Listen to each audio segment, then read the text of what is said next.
Let's walk through this step by step.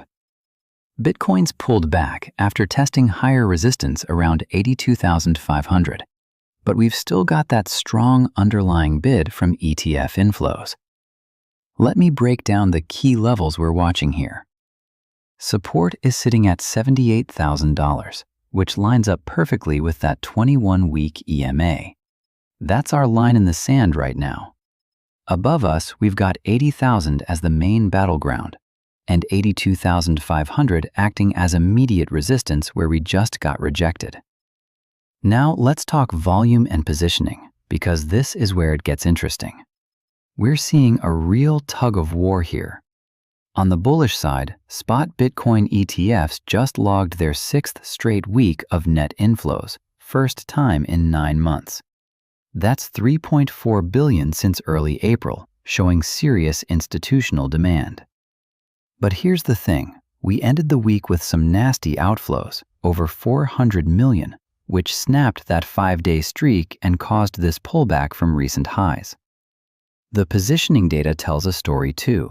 Exchange reserves are at 2-year lows, so liquid supply is getting tight.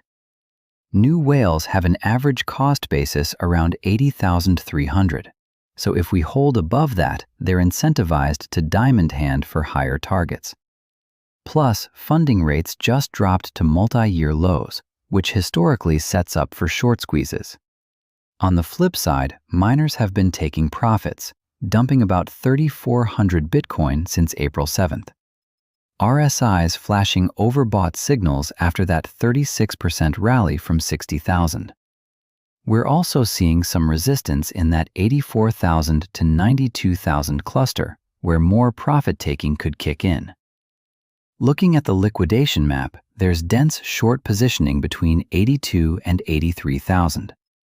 A strong break above could trigger a squeeze, taking out those stops. But if 78,000 fails, we've got heavy long stops clustering there that could get flushed out in cascading liquidations. The macro picture's keeping traders on edge with mixed jobs data and geopolitical tensions briefly pushing us below 80,000. But that underlying institutional demand from ETFs keeps providing that bid. For trades, if we clear 82,500 with conviction, I'd look for longs targeting 84,000, extended to 90,000 if momentum holds. Stop under 81,500. If 78,000 breaks, shorts targeting 76,000, maybe 74,000, with stops above 79,000. Key things to watch are ETF flow sustainability, how Bitcoin defends that 80,300 whale cost basis, and any fresh macro data that could shift sentiment quickly. That sums it up.